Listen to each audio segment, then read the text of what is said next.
तो दोस्तों HPCL यानी कि हिंदुस्तान पेट्रोलियम ने भी अपनी क्वार्टर वन के नंबर को डिस्क्लोज कर, ये देखते हैं क्या है क्वार्टर वन के नंबर्स के अंदर डाटा क्लोज में है। तो देखिए पिछले क्वार्टर की बात करें तो पिछले क्वार्टर में कंपनी ने 1,21,062 करोड़ के आसपास का रिवेन्यू जनरेट किया था ऑपरेशन के थ्रू।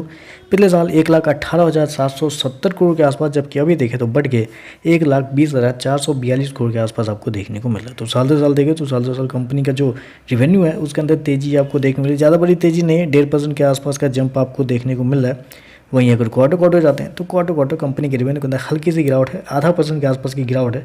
तो आप इसको ऑन एन एवरेज कर सकते हैं कि कंपनी के रिवेन्यू के अंदर कुछ ज़्यादा चेंजेस नहीं है साल से साल क्वार्टर दोनों। जबकि मैं आपको बताना चाहूँगा, हालांकि मार्केट का अनुमान था कि इस क्वार्टर में कंपनी के जो रिवेन्यू है उसके ऊपर आपको असर पड़ता हुआ थोड़ा देखने को मिल सकता है। 1,10,000 करोड़ के आसपास का मार्केट का अनुमान था कि इस क्वार्टर में आपको कंपनी का रिवेन्यू आता हुआ देखने को मिलेगा। उसके मुकाबले देखें तो कंपनी का रिवेन्यू थोड़ा सा बेहतर आपको देखने को मिल रहा है। चलिए कंपनी के खर्चे क्या हुआ देखते हैं।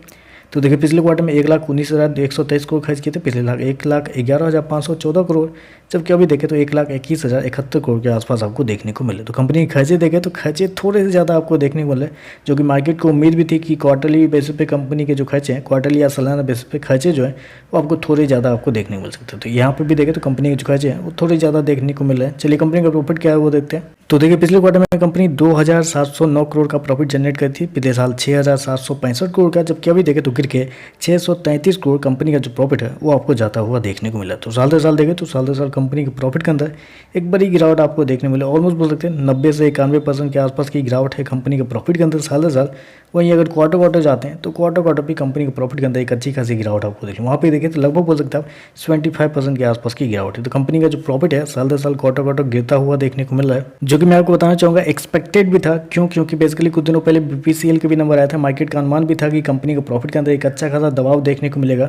यहाँ पे भी देखें तो HPCL के प्रॉफिट के अंदर एक अच्छा खासा दबाव आपको देखने। मार्केट का अनुमान था कि कंपनी के प्रॉफिट के अंदर गिरावट आएगी, लेकिन मार्केट सोच के चल रहा था कि इस क्वार्टर में कंपनी का जो प्रॉफिट है लगभग 1,090 करोड़ के आसपास आता हुआ देखने को मिलेगा। लेकिन यहाँ पे देखें तो मार्केट के अनुमान से देखें तो कंपनी का जो प्रॉफिट है वो आपको अभी भी कम आपको देखने को मिल रहा है। चलिए कंपनी का EPS क्या है वो देखते हैं। तो देखिए पिछले क्वार्टर में 12.5 रुपये के आसपास, पिछले साल 32 रुपये के आसपास, अभी देखें तो गिर के मात्र 3 रुपये के आसपास कंपनी का जो EPS है वो आपको देखने को मिला। तो ओवरऑल अगर देखा जाए तो मेरे हिसाब से कंपनी के नंबर कुछ खास नहीं लग रहे हैं कि जिसकी वजह से शेयर के अंदर तेजी आनी चाहिए।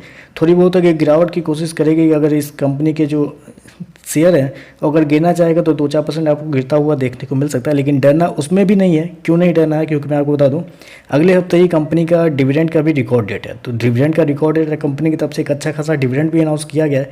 तो डिविडेंड का सपोर्ट इस शेयर को गिरने नहीं देगा। तो अगर आपके पास शेयर है तो बने रहिए, लेकिन जिनके पास फ्रेश एंट्री करने का जो सोच है, अगर शेयर के अंदर 2-4% की गिरावट आती है तो बिल्कुल उस गिरावट का आप फायदा उठा सकते हैं। तो चलिए बस आज के लिए बस इतना ही। वीडियो पसंद आए तो लाइक कीजिएगा, साथ में साथ चैनल को सब्सक्राइब जरूर कीजिएगा। धन्यवाद।